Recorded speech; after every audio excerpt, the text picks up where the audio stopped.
So the Red Wings on Saturday gave up 3 really bad blunders against the Blue Jackets in the first period, just the first period. They were down by 3, and I will go through each one of them one at a time. The first goal is the top line for the Columbus Blue Jackets that's on the ice. We see Adam Volkvist with the puck at the top of the ice. The defensive pairings for the Red Wings are Ben Chiarot and Moritz Seider. Okay, so Volkvist has a passing option right here to Jack Roslovic. Rasmussen's kind of guarding the center of the ice. Over here, Ernie has Patrick Laine. We'll pay attention to him later on. Copp's kind of looking at the other defenseman on this side of the ice. So Bogfist ends up making the pass right here. That draws Chiarot in. Seider still on the front of the ice by the goalie, kind of protecting a passing lane that might be over here. Gaudreau's right here. You know, he's kind of keeping an eye on him. That's fine positioning for now. Let's see what Roslovic ends up doing with the puck. Actually makes a smart play, gives it to Gaudreau right here. Very short pass, which probably confused Seider. I don't know what happened because he comes over here. Now we have both of the Red Wings defensemen on this half of the ice. That's a very vulnerable position for the center of the ice. So Ernie kind of drops down a little bit. Now, keep in mind, Patrick Laine is still over here. You can't see him. He's out of the picture. What is Jack Roslovic going to do? He's actually going to make a really smart play right here. Okay, so let's keep this photo back up here. No drawings. Gaudreau has the puck. He's like, clearly gonna go this way. That's the way his body's shifting, right? There's no passing lanes. So Seider really doesn't need to follow him. Chiarot kind of has this area, the ice protected, and he's crossing over this way. So you kind of see which way his body's gonna go. Roslovic actually sets a pick on Seider right here, which was probably the best thing he possibly could have done because Chiarot is still crossing over this way. This neutralizes this area of the ice for the Red Wings. There is currently nobody here, and Gaudreau is going to take that spot. Very smart. Laine on this side of the ice. Ernie is seeing that the center of the ice is pretty much empty. He has to protect the front of his net. Now, Gaudreau has no one in front of him. Seider's about to trip over Jack Roslovic. Okay. Let's back it up a little bit. Again, Laine is being smart here. He's reading the play. He's following it. He already has his stick kind of in a position to catch a puck. Gaudreau continues on. Takes the center of the ice. Look at all of this space. It's unbelievable. Seider at this point has already fallen over. Chiarot doesn't really know what to do. You see Laine in this area. Okay, so wide open. Look at all this space he has. He could possibly continue on, go for a shot, maybe throw it back down to Jack Roslovic. Seider is completely out of the play. He's fallen over at this point. Chiarot's trying to regroup. He realized that going to Roslovic was kind of a mistake because he can't do anything from that position for the most part. Actually, Chiarot thinks Gaudreau is going to take this shot right here, but he's clearly not going to do that. He's passing the puck. For some reason, Chiarot reacts a little bit late. He's attempting to block a shot. That's not happening, and it's an easy tap in right here. At the end of the play, Chiarot did something kind of weird. You see this on his chest? What is that, folks? It's a letter. Throws his hands up. He actually says something in this direction. Could have been to a ref. Could have been to Moritz Seider. It just was an inappropriate play for a veteran to make, placing the blame because whatever he said, it looked like he was placing some sort of blame. And he's going to be on the ice for 2 more goals against, and they're all really, really ugly. If we go back to this play right here, the mistake he made was at this point of the development when Gaudreau was taking the center ice was for some reason to not guard Gaudreau immediately and for some reason go to Roslovic, who had, if he got the puck somehow, was in no shape or form in a scoring position. So again, you know, Gaudreau took the center of the ice. It was an excellent play, and he ends up throwing it to Laine, who's wide open. There's nothing you can do about that. And again, this is really embarrassing. He's blocking a shot that is not being taken. I don't know why he had his hands up towards the end of the play. It was just kind of ridiculous. Goal number 2. This one is really disgusting. Okay, a lot of things are going to go on here, so I'm going to try and take it as slow as possible. To start, Bertuzzi in the back of the play. Okay, let's see right here. You can't really tell what's going on at this stage in the game, but you see this guy over here has his knee over the boards halfway, so he's thinking he's going to make a line change. Bertuzzi is probably thinking the same thing, but he should be guarding this guy who is about to be left open in the center of the ice. Chiarot is transitioning to skate backwards. Veleno's trying to play the body right here. Let's see what happens. Actually, that's indeed what happens. Bertuzzi makes a line change. This guy's about to come on the ice. We see a rush developing. You can't tell right here, but there's a blue jacket all the way over here. So we're about to see a 3-on-2 for the most part. Hronik and Chiarot are kind of both face guarding Kent Johnson. Chiarot's body is kind of to this side, so maybe he's looking at the player over here.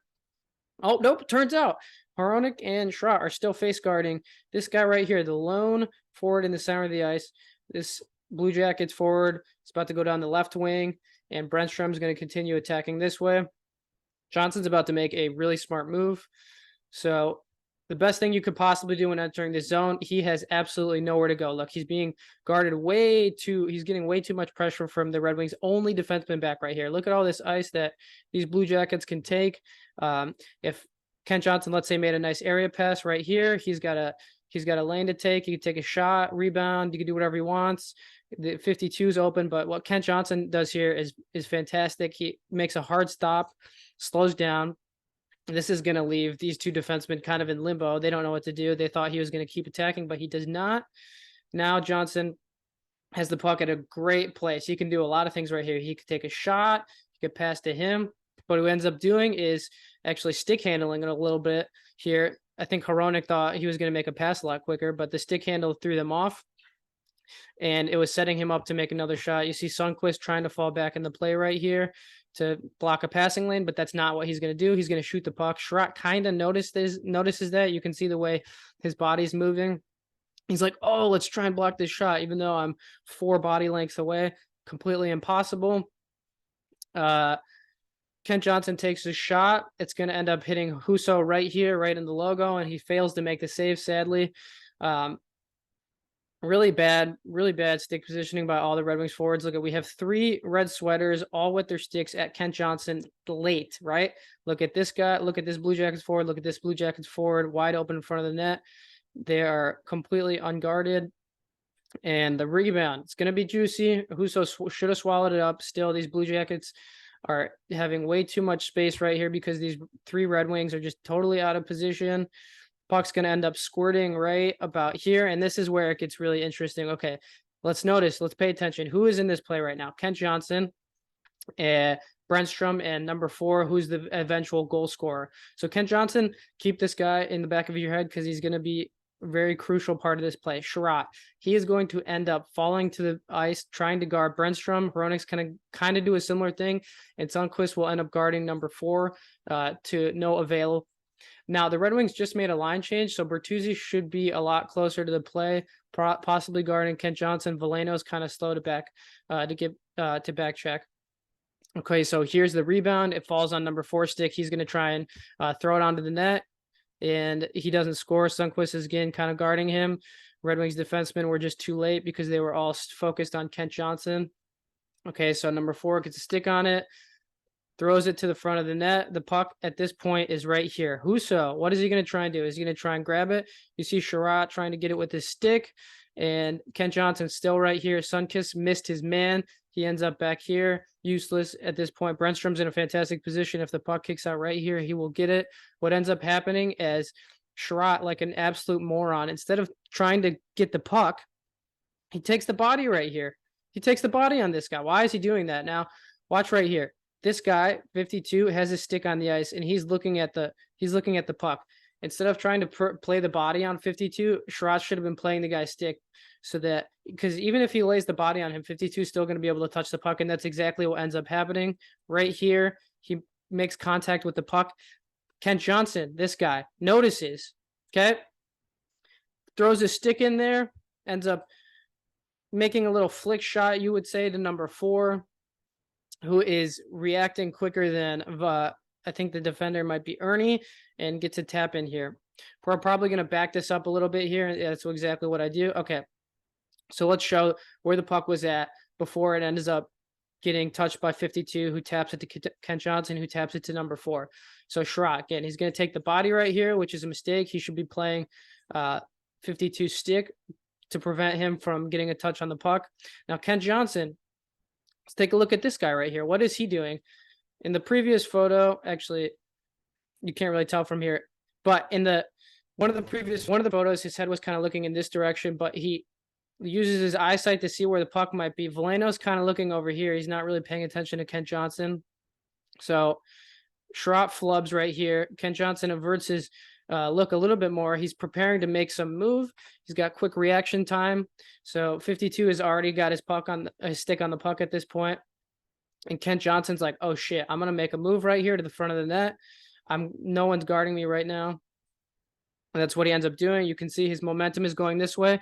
Right now, Husso, he's attempting to smother the puck with his stick. He missed it with his glove, so that's the smart thing to make. You know, he reacts again. It's kind of funny right here. You see Sundqvist falling to the ice. So 52 prevented Husso from grabbing the puck with his glove. Now his reaction is to grab the puck, pull the puck into his glove again with his stick. But what does Kent Johnson do? He gets there before Husso can do that. Yep, you'd be surprised. Hronek probably should have played the stick on 91 as a similar mistake Chiarot made. That was backed up too far. Let's keep going here. Yeah, this is where we want to be. Okay, let's see. Yeah, Johnson almost there. Gets to this puck before Husso can grab it. He's actually going to do a little flick thing right here. It's a little bit more nuanced than you can see from the photo, but he's going for this puck and trying to send it over here. I don't know if it was a shot or if he was trying to throw it to number 4, but what he ended up doing was really successful. Gets a puck on the stick before Husso gets a stick on the puck before Husso can grab it with his blade. Flicks it over here. You can kind of tell by the way his stick ends up being positioned. Look at number 4 in the center of the ice, pretty much wide open. He's going to have a really quick reaction when this puck squirts out to him. Look at it right here. Okay, Ernie, what's he going to do? Is he in a position to make a play? Sundqvist is out of the play. He's falling down. Chiarot's out of the play. He's falling down. Hronek is kind of making 2 decisions at once. Veleno's kind of neutralized. Kent Johnson did his job. 52 did his job. Now it's 4's job to clean up the puck, and he makes a quicker reaction than Veleno. You can see it right here. Stick hasn't moved yet, but it's about to. He reacts. Ernie's still in the exact same position he was beforehand. You can see him right here. Hasn't changed at all. And all he's got to do is tap the puck in the ice. Ernie reacts, but it's too late at this point. Hronek tries to get the puck with his skate. His stick is kind of stuck behind Husso's blocker. And that is all she wrote. That is going in the net right there. So Chiarot's been on the ice for 2 goals, and 2 of the times just made the wrong mistake at the right time. And 52 for Columbus saw that stick on the puck. Kent Johnson made a similar play, gets a stick on the puck again, just throwing the puck to the center of the ice, and it ends up to the slot, and it ends up falling on 4 stick. So 52 and 91 for Columbus. Actually, that entire line, that rush was really impressive by them. That was high hockey IQ. Okay, last goal is Patrik Laine's second goal of the game. Okay, this is where it develops. I think this is like 4:04, something like that, left in the 3rd period. Berggren has the puck right here on the boards. What do you think he's going to do with it? Okay, let's look at the Columbus Blue Jackets defenders. We got one right here. Got one right here at the bottom of the screen. We got one in the center of the ice. This was kind of a weird transition play. Berggren ends up dumping the puck into the Blue Jackets zone. Okay, who do we have on the Red Wings that is able to retrieve this puck? Honestly, only one person. How many Columbus Blue Jackets defenders are there? This guy's already going this way, so it's going to be a 3-on-1, not favoring the Red Wings. Puck ends up bouncing off this board, falling to number 77. Fabry tries to react because he sees he already has the puck, trying to prevent a passing lane from going this way. Look at Roslovic in the center of the ice, bottom right on the screen, in a great position. Kopp is kind of taken out of the play. I don't know what he was doing. The puck got bounced over there, or got dumped in over there and bounced this way. He probably should have been somewhere in this area of the ice. What ends up happening is 77 throws it to Patrik Laine, and this is where it all goes to shit for the Detroit Red Wings. Kopp completely out of the play. Berggren over here. He backchecks pretty well, actually, but 96 is transitioning forward. Patrik Laine, an amazing puck handler and passer, is about to get it, and he will turn up the ice. Here we go. 2 on, I think 2, and Johnny Gaudreau's somewhere over there. Laine makes a really intelligent move. Fabry kind of looks like he's flat-footed over there. Berggren's going to continue to make his good back check.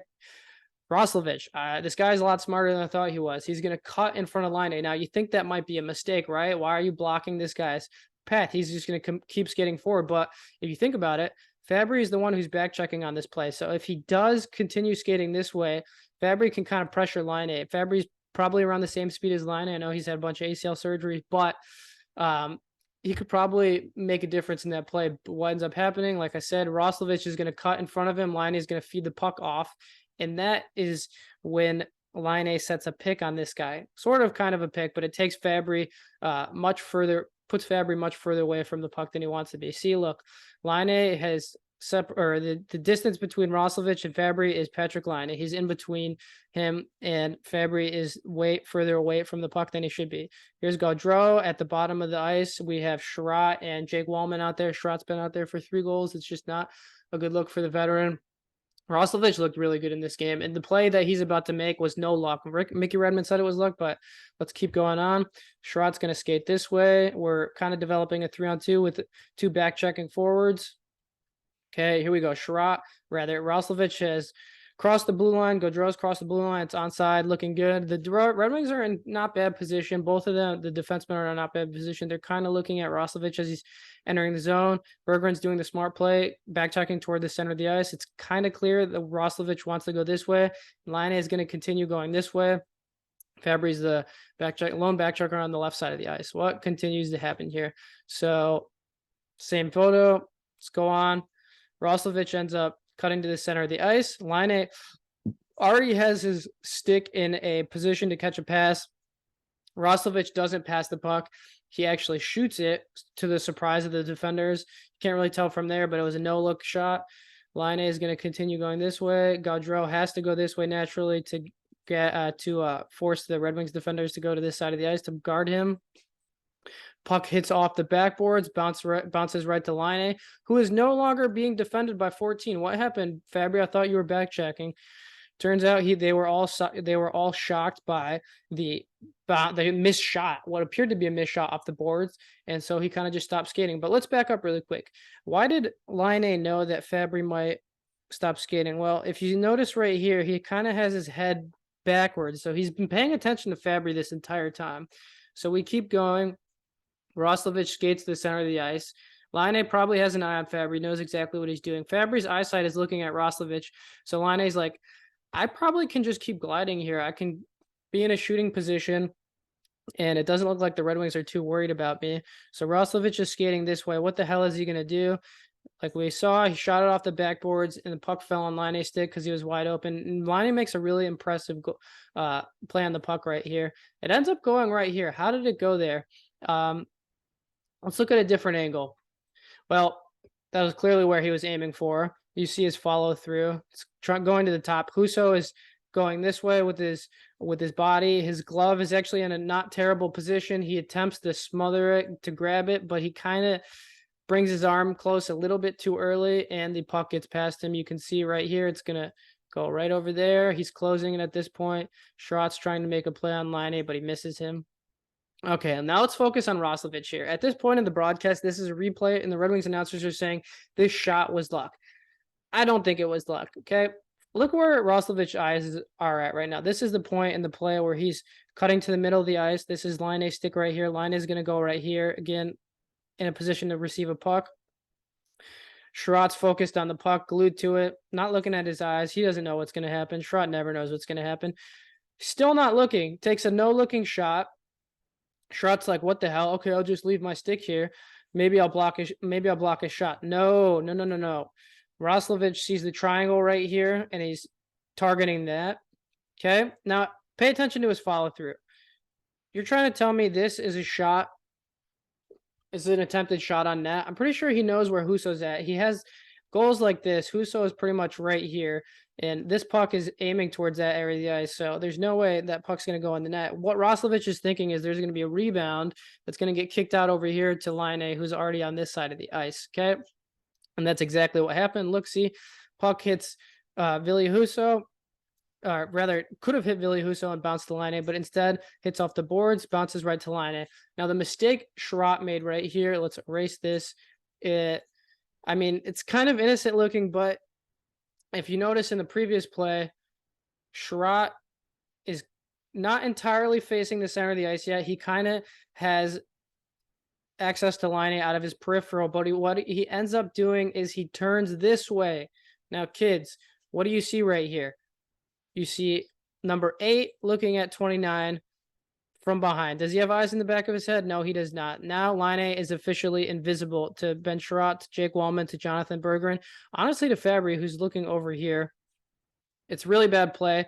Chiarot is forced to make a full 360 to try and get to Line, but at this point, puck is already on his stick. Look at the gap between the two. All Line has to do is put the puck on net, and he puts it in a fantastic spot, and that's all she wrote.